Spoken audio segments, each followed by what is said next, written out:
안녕하세요. 인천의 금대신당입니다.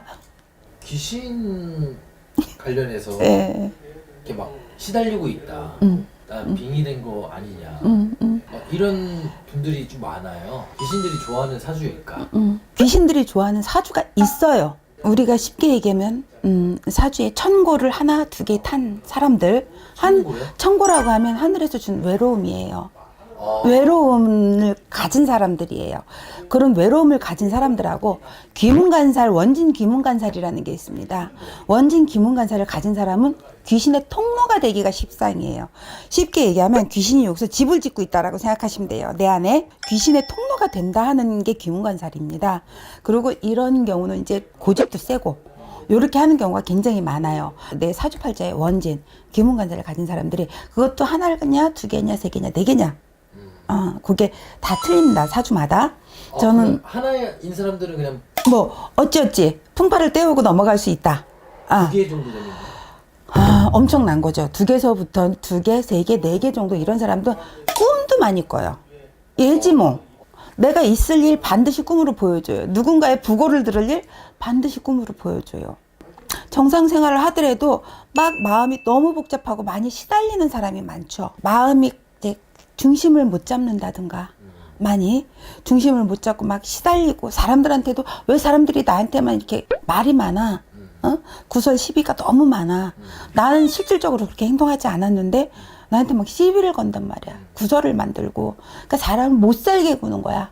막 귀찮게 못 살게 몸도 여기 아팠다 저기 아팠다. 이런 사람들을 원진귀문간사를 가진 사람들은 또 무속인들이 굉장히 많습니다. 무속인들도 많이 있어요. 귀문간사를 가진 사람들이. 그리고 이런 사람들 고집 세고요. 그래서 더 귀신이 많이 붙고 하는 그런 사주가 됩니다. 이런 사람들이. 귀신들이 좋아하는 사주들은 거의 이런 특성들을 갖고 있어요. 뭐 우울증에 시달린다든가 예지몽, 선몽에 시달린다든가 이거에 꿈을 하루에 저희 손님 중에 9개 꾸는 분들이 있어요. 그럼 이분은 직장을 다니는데 잠을 제대로 자겠느냐고. 못 자요. 자다 깨고 그걸 자다 한 10번 정도를 깨야지 꿈을 9개를 꾸고 그래도 한 3, 4개를 기억을 하는 거야. 이런 사람들이 귀문간살이 있는 사람들이고요. 무속인이 된다 그러면 잘 풀어먹을 수 있는 그런 사람들이라고 보여요. 근데 꼭 그런 분들이 무속인이 되는 건 아니죠. 꼭 그렇다고 무속인이 되는 건 아니고요. 무속인은 코너에 몰렸을 때 내가 정말 신의 제자의 노릇을 해야 되는데 하지 않고 사람으로 버틸 때 그런 사람들, 그러니까 뭐 대대로 내려온 무속인의 집안, 뭐 칠성의 자손, 뭐 하늘에서 찍어 둘러서 너는 제자의 길을 가야 돼. 이런 사람들이 무속인이 되는 거고요. 이제 요런 이제 귀신들이 좋아하는 사주도 무속인으로 이제 풀어 먹으면 잘 풀릴 수 있다는 거예요. 많은 분들이 왜 내 주변엔 없을까? 아주 그렇게 흔하게 많지는 않은 케이스죠. 그런 분들은 이렇게 밖에 나와서 나 이렇게 이래요로 막 떠들고 다니질 않아요. 뭐 습하고 음악 막 뚝고 이런 곳을 굉장히 좋아하죠. 그런 곳에 숨어 있는 게 그런 분들의 특성이에요. 밖으로 나가는 걸 못해. 잘 밝고 이런 데를 나가서 좀 움직이고 해야 되는데 그거를 못해요. 그렇기 때문에 밖으로 흔하게 돌아다니는 사람들한테 그런 증상이 안 보일 수밖에요. 숨어 있는 사람들이 많거든. 혼자만의 괴로움이고 혼자 싸우는 거야. 막 아이고 죽겠어. 막 업다운도 자기 마음대로 안 되고 어느 날 그냥 확 업이 돼서 즐거웠다가 어느 날 확 다운이 돼서 정말 세상 만사 다 귀찮아. 살고 싶지 않아까지 막 이렇게까지 돼요. 그런 사람들도 없앨 수 있나요, 선생님? 방법은 물론 있어요. 어떻게든지 그런 거를 좀 눌러주고 그런 친구들하고 하루에 한 번씩 통화한 적도 있어요. 매일 밤 9시면 9시, 열심히 10시 시간을 정해놓고 통화한 적도 있어요. 그런 친구를 밖으로 이제 끄집어낸 적도 있어. 뭐 이제 겉모습은 어떻게 합시다. 자, 우리 오늘은 내일은 뭘 해봅시다.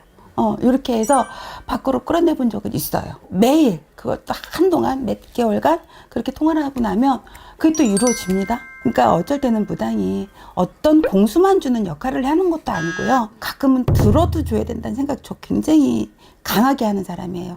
어떻게 보면은 심리적인 걸 굉장히 좀 안정을 시켜도 줘야 되거든요. 이 무속인이.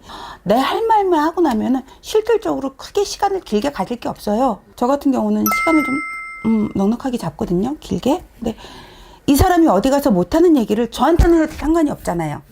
저는 어디 가서 얘기할 게 아니잖아요. 그렇다고 그분의 케이스를 내가 얘기를 한다 해도 누군지 어떻게 알아요? 모르거든요. 그래서 가끔은 어디 가서 하지 못하는 얘기를 무성인한테 다 털어놔도 흉이 안 된다는 거 여러분들한테 얘기해주고 싶습니다. 선생님, 네. 귀신이 좋아하는 사주팔자 저 같은 사람 그런 게 있을까요? 있더라고요. 어떻게 보면 역학하시는 분들은 아실 수는 있을 거예요. 이게 화개살 많이들 찾죠. 그리고 이제 도화살도 많이 들어가 있고. 그리고 사주 자체에 그런 살이 있는 분들, 그러면 역마도 마찬가지고. 왜냐면은 이 역마 같은 경우는 왜 의외로 역마는 돌아다니는데 귀신이 좋아하나 생각할 수가 있어요. 근데 귀신이 한 곳에 머물러 있는 귀신만 있는 건 아니거든. 같이 돌아다니는 거예요. 같이 여행 다니면 같이 여행 다니고 항상 붙어 다니고 그런 사주들이 있어요. 아까 얘기했듯이 뭐 화개살이니 도화살이니 뭐 역마살이니 무슨 살들이 있잖아요. 여러 가지 살 같은 거. 살이 있는 사람들은 귀신이 잘 붙어요. 잘 붙고 허주라고도 하기도 하고 잡기라고도 하기도 하는데 그런 살들이 붙는 사람들은 아무래도 돌출적인 행동들, 내가 아닌 다른 누군가의 이상한 그런 전혀 나 아닌 내 성격하고 전혀 다른 그런 행동을 하는 사람들도 있거든요. 이런 사람들. 그리고 성격의 기복이 큰 사람들 아주 좋아해요. 냠냠. 그런 사람들 계속 이제 시달려야 되는 거예요? 어떻게? 시달리는 거죠.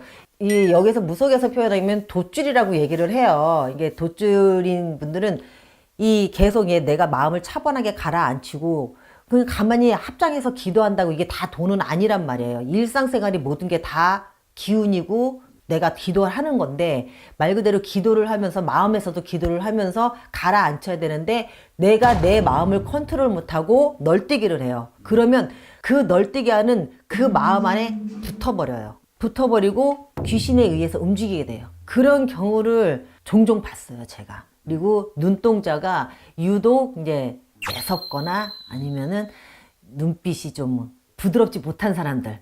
예. 작아도 눈빛이 선한 사람이 있는 반면에 이게 눈이 커도 이게 눈빛에서 강하게 나오는 그런 레이즈 쏘는 사람들이 있거든요. 이런 사람들은 눈빛에 살이 있다고 하죠. 예, 그런 사람들 좋아하죠, 아주. 그러니까 내 안에 작은 흑심이라든가 나쁜 마음이 있으면 그거는 보통 저 제정신으로 한 거 아니에요 이런 말을 많이 하잖아요. 귀신이 시키는 경우가 많아요. 악기가 시키는 거라고 보면 돼요. 여기에서 이제 어쨌든 간에 여기에서는 이제 저희 귀신을 다루고 막 이렇게 하다 보니까 악기라는 표현도 나오는데 악기가 존재하니 아니 존재를 해요. 나쁜 귀신 존재를 무조건 해요. 존재를 하는데 이 나쁜 귀신이 내 몸에 들어오지 못하게 막으려면 항상 내 마음에 평정심을 가져야 돼요. 좋은 생각을 해야 되고 좋은 마음을 가져야 되는데 나쁜 마음을 순간 먹잖아요. 그러면 말 그대로 내가 가지고 있는 그 기운이 번지잖아요. 인간 눈에는 보이지 않지만 그들 눈에는 보여요. 나쁜 마음 먹고 있네? 그러면 당연히 들어가요. 저 사람한테 해코지를 하고 싶어. 당연히 들어가죠. 이 내 기운이 아니야. 이게 아니에요. 그 사람이 그런 마음을 먹기 때문에 플러스 알파로 그 귀신이 나한테 와서 도와주는 거예요. 그렇게 더 하게끔 밀어주는 거예요. 그러니까 항상 마음은 선하게 먹어야 돼. 남들 봤을 때도 도와줘야 되는데 남들이 어려움이 처해져 있을 때 지나치잖아요. 요즘 그런 경우가 워낙에 좀 인심이 좀 박해져가지고 지나치는데 그런 것도 하나의 안 좋은 그런 기운이라고 보면 돼요. 도와줘서 남한테 좋은 행동을 해가지고 내가 그 물에 빠졌는데 구해져가지고 보따 내놓으라 뭐 이런 경우도 있긴 한데 그래도 어려운 사람 있으면 도와줘야 되는 게 뭐 그게 인지상정이지 않을까 싶기도 하고 제 마음은 그래요. 예. 귀신들이 좋아하는 사주팔자. 이거다, 1이다, 2다 정의는 못 내려요. 근데 네네. 손님들이 오셔가지고 사주를 딱 적어보면 있어요. 명확하게 이 사주는 귀신이 좋아합니다 이게 아니라 여러 손님들을 봤을 때 딱 선생님이 영어로 딱 느끼시는 건 귀신들 좋아하겠네. 있습니다. 대표적인 예가 네. 음의 기운을 많이 가진 사람. 내 띠도 음이요. 내가 태어난 달도 음이요. 태어난 일도 음이요. 거진 이분들은 귀신들이 좋아하는 사주. 그 다음에 내 부모가 나를 임신했을 때 나를 임신하기 뭐 한 해 전부터 아니면 임신하고 있는 동안 나를 낳아가지고 몇 개월 안 됐을 때 초상이 났다면 귀신들이 또 좋아해요. 그런 사람들은 커서 클 때도. 그 다음에 제가 이 살 저 살 여러 살은 몰라요. 근데 사주를 보면 기문살이라는 게 있어요. 그 이따 질문 드리려 했는데. 기문살이 있는데 기문살이 뭐냐? 귀신이 문을 만들어서 구멍을 내. 내 신체 일부에다가. 그래서 자유자재로 드나들어요. 근데 이거는 그 귀신의 주인공이 한 사람이 아니고 문이 만들어져 있다 보니까 이 귀신 저 귀신 저 귀신 다 들어오는 거네요. 다 들어와요. 다 왕래를 해. 그래서 이런 분들은 우리가 흔히 보면은 사시면서 될 수 있으면 상갓집을 될 수 있으면 가지 마세요 하시는 분들이 있어요. 이 쉽게 잘 타는 사람들인 거죠. 그렇죠.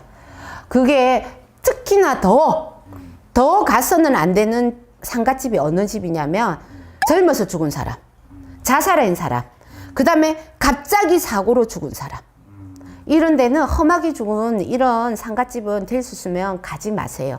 그 다음에 어릴 때부터 가위에 잘 눌리고 꿈은 꾸는데 자꾸만 안 좋은 꿈만 꾸는 사람들. 이런 분들은 될 수 있으면 상갓집 가지 마세요 하는데 그분들이 귀신의 왕래가 많아요.